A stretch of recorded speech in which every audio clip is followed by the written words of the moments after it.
अस्सलाम अस्सलाम वालेकुम। वालेकुम। वालेकुम वालेकुम सलाम सफी, सलाम। कैसे हैं आप? अल्हम्दुलिल्लाह मैम ठीक ठाक, आप बताएं। आ, मैं तो ठीक हूँ, लेकिन आप ठीक ठाक नहीं हैं। आप बहुत मेहनत कर रहे हैं, बहुत काम कर रहे हैं। अस्सलाम वालेकुम ख़वातीनो हजरात, हमारे साथ हैं सैफी समू। आ, इनका क्या तारुफ दूं? इनका तारुफ, इनका काम है, इनकी पेंटिंग्स हैं, इनका इनके काम से लगाव है।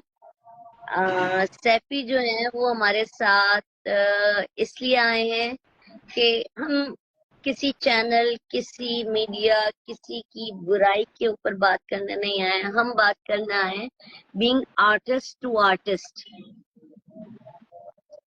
सैफी ये बताएं कि जब काम कर रहे होते हैं तो उस वक्त क्या फील करते हैं? Being an fine artist, communication design या फाइन आर्ट्स या टेक्सटाइल ऐसी फील्ड है जिसको हम मैनुअली काम कर रहे होते हैं। हम अपनी इंस्पिरेशन उतार रहे होते हैं मुख्तलिफ मीडियम्स के जरिए, चाहे वो इंक हो, चाहे वो एक्रेलिक हो, चाहे वो कोई नेचुरल पिगमेंट्स हो, या वाटर कलर हो, या कुछ भी हो। हम आर्टिस्ट के लिए कोई भी चीज मायने नहीं रखती है कि हम जो है वो किसी मीडियम के मोहताज हो।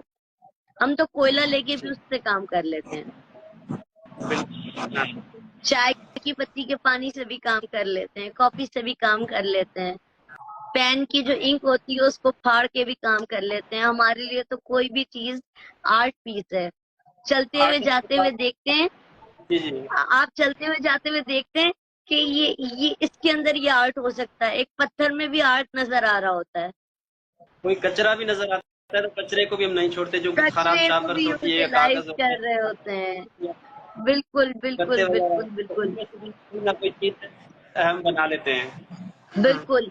हमारे साथ हैं द सैफी समूह, वो आर्टिस्ट जो अपनी पेंटिंग्स के लिए, जैसे कोई अपनी कोई भी जायदाद होती है ना, उसकी तरह जंग कर रहा है। कहने को तो वो कैनवस पे या कागज के दो फनपारे हैं, लेकिन ये एक आर्टिस्ट से पूछिए कि ये उसकी फीलिंग है, ये उसके वो अंदर की जो वो जो मेरी पूरी। पेंटिंग्स है ना, नहीं जी, जो मैंने मेरी पेंटिंग्स तो बनाई है ना, वो ऐसे समझे वो पेंटिंग्स नहीं है, वो मेरे दो बच्चे हैं।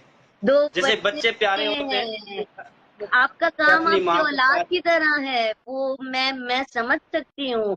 अब देखिए, दुनिया ये नहीं समझती है, दुनिया हम कुछ भी कर लेना आर्टिस्ट, दुनिया क्या कहती है। सभी मैं आपके साथ ना व्हाट्सएप इंस्टाग्राम के बाद जो है ना 10 मिनट अपने, मेरे पास यूट्यूब के ऊपर और जो है मेरे फेसबुक पे बहुत बड़ी कम्युनिटी आर्टिस्ट की है, वहां भी लाइव जाना चाहूंगी।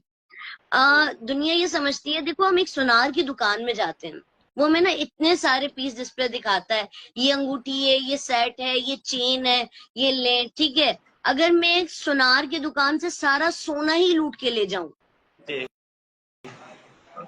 एक आर्टिस्ट के साथ तो ये बिल्कुल वो वाली बात है ना कि उसका वो चीज, वो फन पारा उसके लिए एसेट है, ये उसकी बिल्कुल। हाँ, औलाद है, उसकी मोहब्बत है। अगर हम कहीं ये सेल भी कर देते हैं ना, जी तो मैम, भी ये हमारा ही रहता है।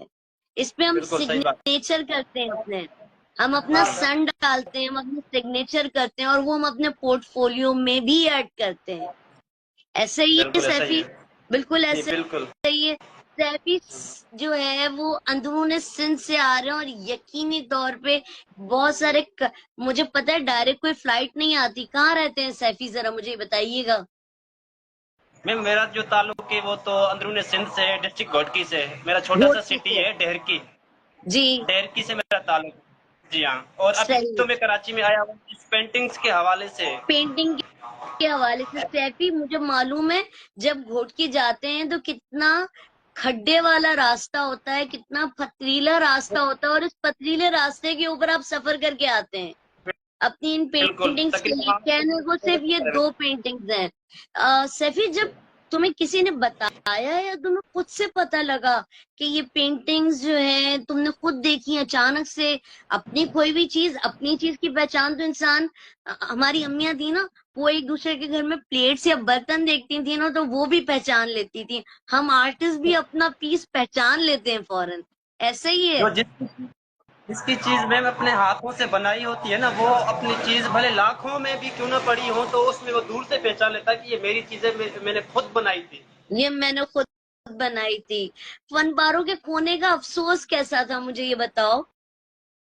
दोस्तों में मुझे बहुत हुआ जब मैंने वो पहली बार जब मैंने टीवी में सीन में देखे, मेरी अपनी पेंटिंग्स में खुद ड्रामा देख रहा था, वो एपिसोड नंबर 17 में जी। जब सीन नजर आया, एक तो मुझे बहुत खुशी हुई कि इतने बड़े चैनल के अंदर, इतने बड़े प्लेटफॉर्म पे जो, और इतना बड़ा जो ट्रेंडिंग पे जो ड्रामा चल रहा है, उसमें मेरी पेंटिंग्स नजर आई, खुशी भी बहुत हुई अच्छा, और दुख एक भी बहुत आर्टिस्ट हुआ कि एक आर्टिस्ट को जब दिखाना होता है ना, वो बड़ा इंटेलेक्चुअल है, बहुत जबरदस्त पेंटिंग्स बनाता है, तो उनको हम जैसे आर्टिस्टों की जरूरत पड़ती है।